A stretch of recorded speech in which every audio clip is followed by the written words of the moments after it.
maka ketahanan pada anak pun itu terjadi, kan seperti itu. Jadi biasanya Kepala Dinas Perlindungan Anak Pemberdayaan Masyarakat dan Keluarga Kota Depok, Nesi Andisa Handari, membenarkan adanya 43 kasus pelecehan seksual terhadap anak di bawah umur di Kota Depok. Menurut data Kejari Depok, jumlah kasus pelecehan seksual pada anak di Depok hingga November ada 43 kasus. Jumlah ini naik 12 kasus dari total kasus hingga Oktober 31 kasus. Sementara itu, 22 kasus diantaranya sudah masuk ke dalam tahap penuntutan. Bu, menurut data Kejari kan ada 43 kasus pelecehan seksual hingga bulan November, itu tanggapannya bagaimana, Bu?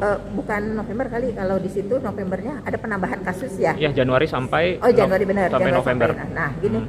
Jadi kalau apa namanya itu kasus-kasus kekerasan kan memang ada terjadi di Depok, dan memang kami berupaya untuk melakukan banyak hal dalam mengatasi kekerasan pada anak-anak ini. Kami tadi disampaikan kami ada UPT di perlindungan perempuan dan anak. Nah, kasus-kasus yang ada kebetulan yang disampaikan di pengadilan itu ada sebagian yang memang didampingi oleh kami, Dinas Perlindungan Anak, baik itu secara psikologisnya maupun perlindungan bantuan hukumnya gitu. Tapi ada juga korban-korban yang tidak memerlukan bantuan pendampingan dari kami karena mereka sudah punya pengacara sendiri.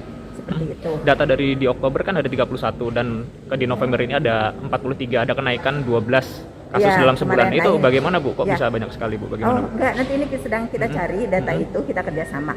Karena memang kekerasan yang terjadi, ini kan tadi saya disampaikan, kita berupaya supaya kekerasan ini sebenarnya upaya kita adalah menurunkan angka kekerasan. Tetapi kalaupun itu tidak menjadi kekerasan, menjadi tanggung jawab kami untuk mendampingi. Ini sebagai bahan evaluasi kami, berarti kami nanti akan melakukan berbagai macam upaya di masyarakat.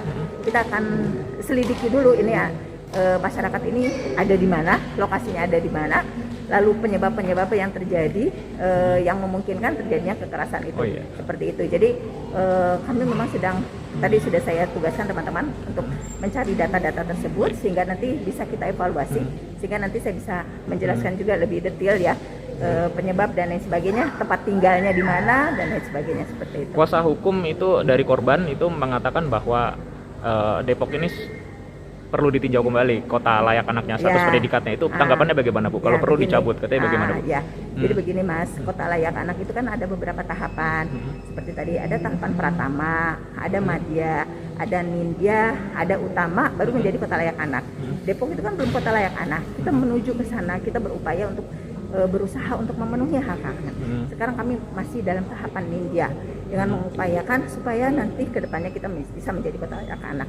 Dan dalam sebuah proses itu bukan apa namanya itu tadi disampaikan, apakah sebuah kota itu zero kejahatan gitu ya, itu mungkin agak sulit, walaupun kami berusaha untuk melakukan itu. Jadi yang terpenting bagi kami adalah kami mengupayakan supaya kekerasan itu bisa menurun, dan kami mengupayakan ketika ada kekerasan kami melakukan pendampingan dan kami bantu dari segi psikologis dan penanganan hukumnya. Kita menyediakan layanan itu. Jadi saya koreksi ya, Bu, berarti untuk 2021 ini Kota Depok sebenarnya belum menjadi kota layak anak ya, Bu? Kategori ninja. Jadi kan kota layak anak itu ada tahapan-tahapan ya.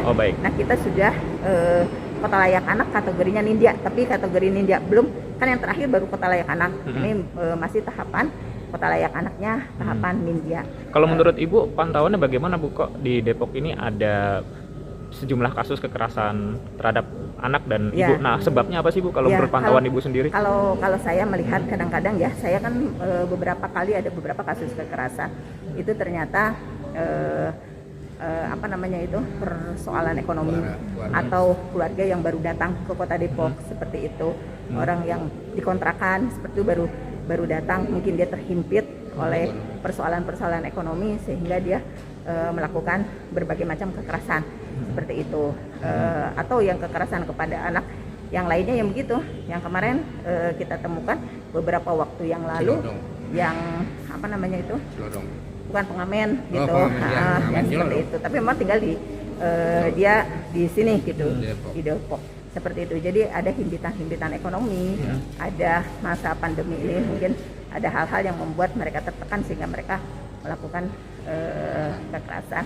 Tapi ini ya menjadi bahan evaluasi kita juga. Baik. Untuk tetap melakukan penguatan keluarga, ketahanan keluarga seperti itu. Kalau dari temuan Ibu sendiri, data Ibu itu kekerasan yang berbasis ekonomi, dari ekonomi itu bagaimana Bu maksudnya? Kekerasannya bentuk realnya seperti apa Bu? Apakah? Ya, begini, biasanya masyarakat yang secara ekonomi kurang gitu ya, sehingga emosinya dia mudah meledak seperti ini, kekerasan ternyata kekerasan kepada anaknya dan lain sebagainya.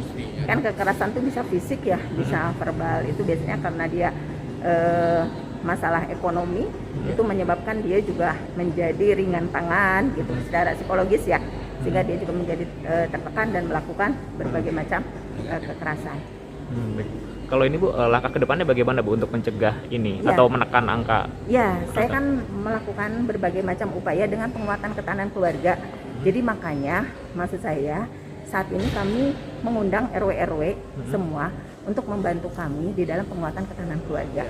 Karena yang terpenting adalah bagaimana keluarga itu bisa menjaga anak-anaknya, juga fungsi ayah ibunya berjalan dengan baik seperti itu. Sehingga tadi kalau misalnya ayah ibunya sudah berfungsi dengan baik, anak-anaknya mendapatkan kehidupan yang layak, anak-anaknya mendapat kasih sayang yang cukup, itu insya Allah tidak akan terjadi kekerasan. Jadi yang terpenting adalah bagaimana kita penguatan terhadap ayah, ibu dan anak-anak.